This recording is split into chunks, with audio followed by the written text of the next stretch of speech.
Growing up on the west side of Chicago, I'm originally from Cicero and Polk. So the biggest influences growing up was like, it really is a part of my OG because, which is my mama. So I didn't grow up really listening to rap music. Like rap didn't come into my life till like 8th grade, 9th grade. So I grew up on a lot of R&B. And when Chris Brown came out in 2005, that was like the biggest thing ever to me, I ain't gonna lie. So Chris Brown's like the biggest influence to me with music. Chris Brown, Omarion, August Alsina, but he came a little bit later. So a lot of singers really influenced me. Like rap is not really a big part of my lifestyle, where I came up on. So growing up with my mother, I was heavily influenced by the music she listened to. Like I didn't really find my own music until I was a little bit older. So it basically it was my mother's music basically. It just attached to me. So it was a big Usher. Like I heard a lot of Usher growing up.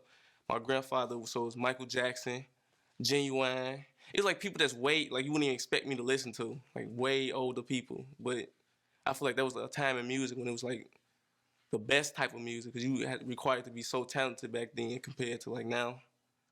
So that's why I really, to this day, I listen to a lot of older music because I can see the difference in the talent from then and now. Like, they was required to do so much more back then than you are now. Also, like art, because art runs in my family. My father can draw, my cousin can draw, so that was always a part of me. I used to run behind my big brother, so he drew. Whatever he did, I wanted to do. He drew, I wanted to draw. He played basketball, I wanted to play basketball.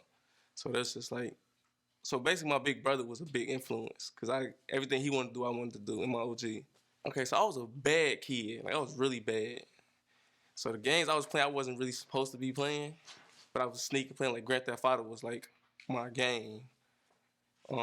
Crash Bandicoot, that's why I got I cooled the tiki from Crash Bandicoot in my throat. That was my favorite game growing up too.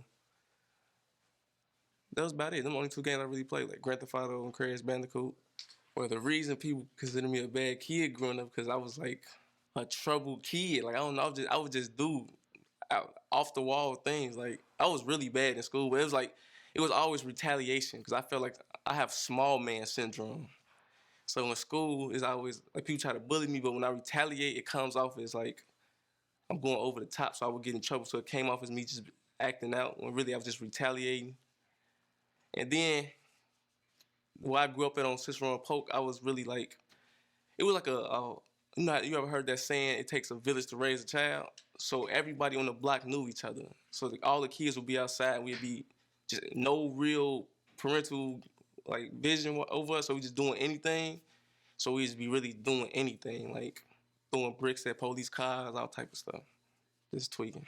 So dealing with bullying growing up, it just really made me like an aggressive child. Like it just made me, I don't back down to anything. I don't care how big you is. So it's just, I responded to it differently. Like I didn't back down to it. I got Napoleon syndrome for real. Like I don't like when somebody big than me trying to bully. I don't like anybody getting bullied personally, but I feel like that makes the person, you're weak for trying to bully somebody. So the advice I would give to anybody dealing with bullying right now is just basically to have a strong foundation around you. Because it's really about mental strength, like how strong you are mentally and able to deal with certain things. And that comes from the people around you and your upbringing, to be honest. 'Cause I'm so mentally strong because of my mother. So some of the things my mother taught me, basically she gave me a lot of values, like never be a follower. Like I live by that. Like I would go out my way not to be a follower, to always be a leader. So that has taken me a long way because being a leader has got me to where I am today. Because I have a lot of cousins doing other things because they still haven't found who they are, which is so they're following. That's probably the most important thing would be that she always taught me to be a leader, have my own mind.